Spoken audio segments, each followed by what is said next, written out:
Welcome, Alchemists, to an event guide video for the Sabareta EX event.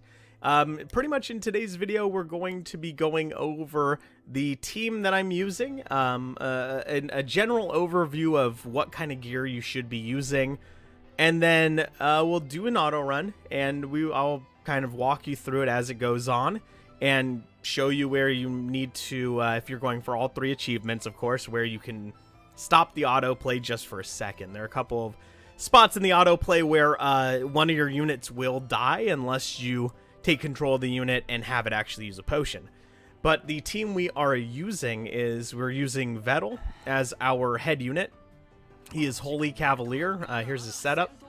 So Holy with basic magic blade, Holy Knight stance, Guardian, and Divine Shelter. He's level 80, so he does have his master ability. But as long as he's 65, he will have the main tools to do what he needs to do. And I'm using Excalibur, and I'm using a 5-star teddy bear on him. You don't really need the teddy bear. I just really didn't feel like putting anything else on him. The most important, you probably don't even really need the weapon, truth be told. On this run, Gilgamesh is actually the MVP. So we're going to move over now to Gilgamesh, who, like I said, is the MVP. But here's what we're running on him. We're running Hero, Max, Basic, Pitch Black, Blade at... I just have it at 10. I haven't even mastered it. But everything else mastered. Forestall, One and Only King in Overdrive. He's sitting 682 health, 664 physical attack, and 131 agility. He's just using Cloak of Protection, which is one of my favorite pieces of gear in the game. And that paired with his 5-star specialty equipment from the Fate event, and he is the most important person in the run. We will be running Michael. I'm running Michael with Flask, with the Cloak of Protection, and with an Alchemist statue, mainly because it's nice if he can tank a hit. You know, sometimes he may get hit harder than other times, so it's nice to have it so that he can at least survive. But I run him with, I run him Professor Plus, Remedies, Basic Remedies, Auto Cure, Magic Up 1, and Time Leap. The most important thing for Michael in this run is just being able to vaccine and being able to heal.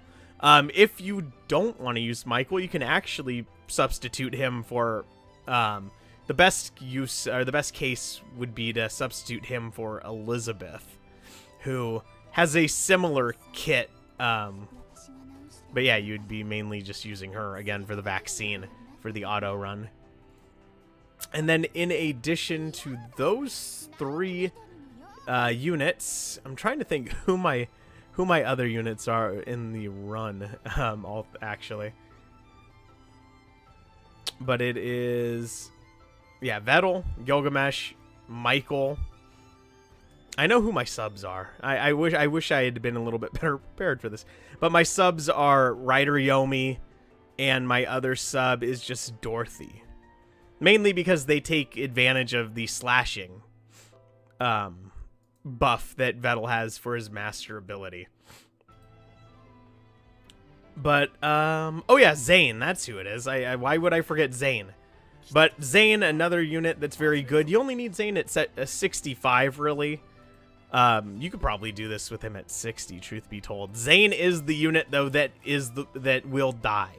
But I'm just using him with Gurren Blade in case he physical attacks, and then for his magic attacks, I'm using the Battlefield Drama in addition to the extra agility. He's kind of a one-trick in this run.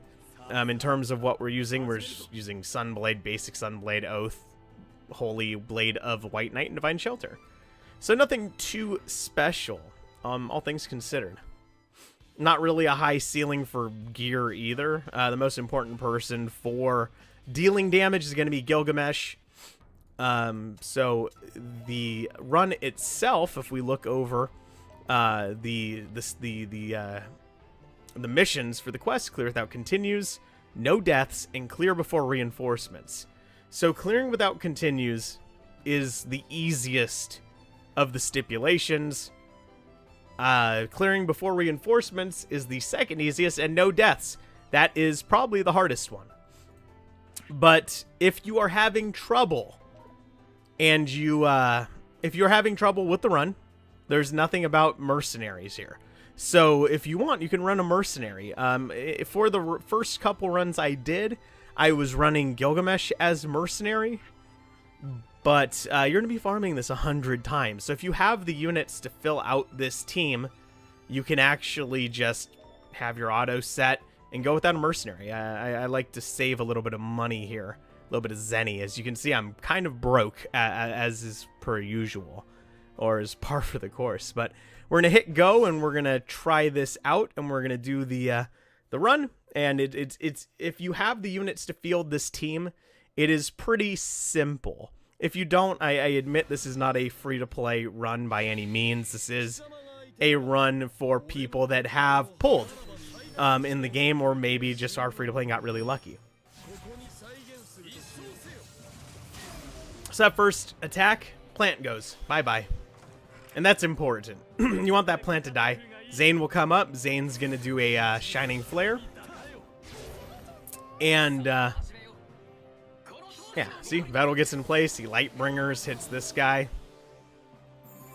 And the important thing about if you have a friend unit, Gilgamesh, he'll run over and he'll attack the big giant as well, the demon.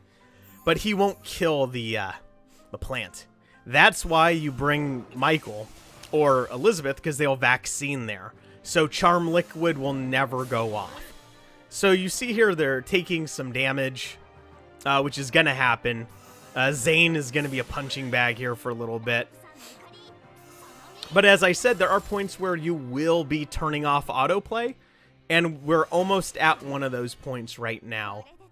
So we have the regeneration going out, then we have this, right here. Gilgamesh goes and he kills the demon. Normally, Zane will run here and do nothing. If you want to do this with no deaths here, just move Zane to that point still, and pop a potion. For this run, you know what? Let's just do it. Let's make sure it all works. So we're going to pop a potion. We're going to have him stay there. Face this way, and then we're going to go in auto again. There's going to be one more point where we're actually going to do that again. But you see here, Charming Spores, nothing. Vettel hits that guy. Sometimes he will counter with Charming Jet. Once again, it won't do anything. But the next demon attack would usually kill Zane. But now Michael just goes around and he heals people. Another Gate of Babylon. There we go. Another Chronomancer down. This is actually a good run for armor pieces. I think we're at 5 pieces this run. I usually don't get that lucky. Most times, your Zane would die right there. So what we're going to do is Zane is going to get another turn. And honestly, we'll probably walk Zane over here. And we'll use just use a super potion. No big deal. Heal him up. Have him face that way. Go back into auto. I believe that should be the last time I need him to do anything. He's mainly just going to be tanking hits. But if your Zane is lower level or has less defensive gear, then yeah, you might just want to stop every once in a while and have your Zane just keep potting himself up. There's no harm there in him doing that. And then sometimes your Michael will do Tranquilizer and everything like that. The run is a lot more foolproof, of course, if you are running a friend unit. As you can see, there are things that will happen, like Zane getting hit by the Mana Rampage and things like that, which are not ideal, admittedly. But we're going to see what happens, because Zane might end up just dying here to Psychic Blizzard. He did. Unfortunate. So yeah, just every time you can just have Zane pot until you kill a demon, if you want to do the full run with no deaths. Yeah, because then he would get hit twice there, and then you would have Gilgamesh. He would walk up, and he can do that, or he could Gate of Babylon, just depending on how the run goes. If you bring another Gilgamesh, the run is a lot shorter. But we'll do it the one time. We'll just do it this time without it, and you can know that you just bring a Gilgamesh friend unit or whatever. But if you kept Zane healed, then that would die. Zane would still be alive. Zane would kill that demon on the next hit. They're still they're still vaccinated, however you want to say that. Destructive beam too, no big deal. There we go, that one's dead. So that would usually be Zane. But yeah, all things considered, the run goes pretty smooth. You'll be using like three, maybe 4 potions max. And yeah, Gilgamesh is pretty much just the MVP. He just goes around, he kills everything. Like I said, double Gilgamesh is just double the destructive power. He just he puts mongrels in their place, you know?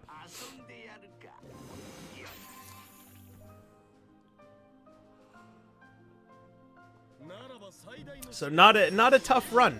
If you remember when this event first came out, this run was a nightmare.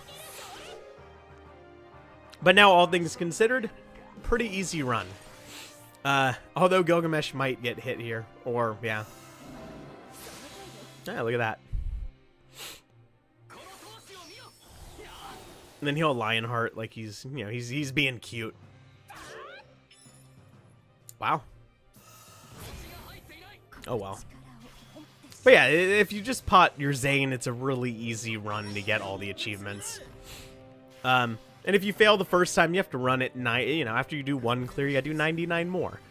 But yeah, all things considered, we did no continues, no reinforcements, and that was without a friend unit.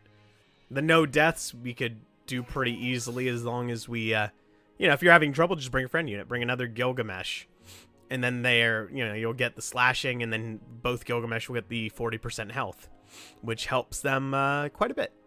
But yeah, not a bad run. 5 armor pieces. I've done like maybe 6 runs in a row that have yielded 0.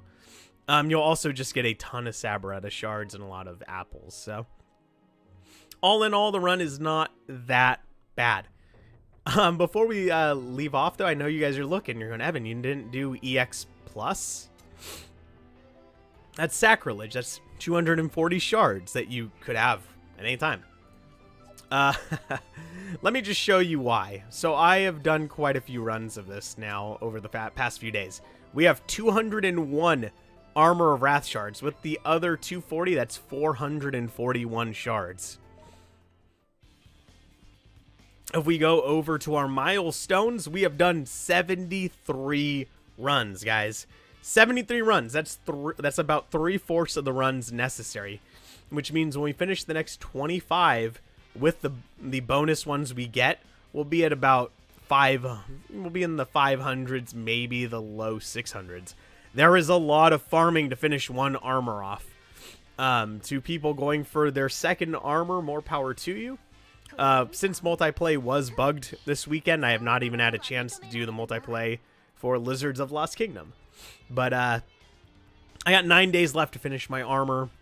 I don't think it's going to be too bad. The run is easily autoable. But yeah, that is pretty much the gist of it. Honestly, the other units can kind of just be there to tank hits for the most part. Since we do have a little bit of time, actually, let's run another one. We're going to take my boy Zesh on his Gilgamesh, and we're going to do an auto run with a friend unit, and you guys can kind of see the difference between the two runs. We're not going to use any potions. We're just going to let it run. We're going to let it run its, its course. And the run isn't terribly different. So there's Gilgamesh being a badass. One plant's dead. And the beautiful part is that your professor will vaccine. So the other Gilgamesh, it's a mirror match pretty much in terms of the first move. Except for he doesn't hit the plant. He's only going to hit the demon. But you see that first demon that lived a lot longer in the last run? That thing's already pretty much dead. Gilgamesh's next turn, he's going to finish it off. And then he's going to go on the warpath. The thing about the friend unit Gilgamesh, I shouldn't say if, I should say when it happens. When you get to Rahu, she'll usually end up doing Black Hole, and then that Gilgamesh will be out of commission for the rest of the run. which is unfortunate. I've done the run with a lot of other units. I've done it with another Zane. I've done it with a Karis. I've done it with a Rider Yomi. I've done the run with a lot of different friend units, and Gilgamesh is the best of the lot. But there's, you know, having the extra body just makes the run faster, because with one Gilgamesh, you can still get the run done with little to no issue. So, and if you bring the mercenary, you would only have to heal, I think, 2 times on Gilgamesh, because that demon won't target up.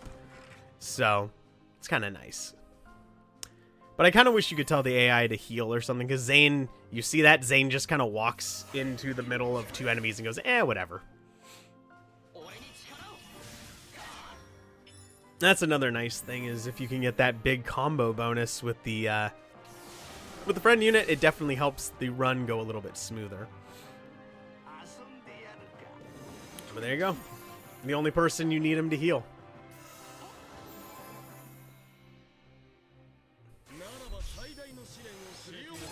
Yeah, Gilgamesh is just is a nuisance to the enemies in this map. Like, he's just a menace. He just goes around, and doesn't matter what element they are, he's just obliterating. So, goodbye Zane. Of course, you can just heal him. You only really need Zane for this run for that first soften up on the demon up in the middle. And there's the miss. That miss seems like it's like a 30% chance. I literally never hit that.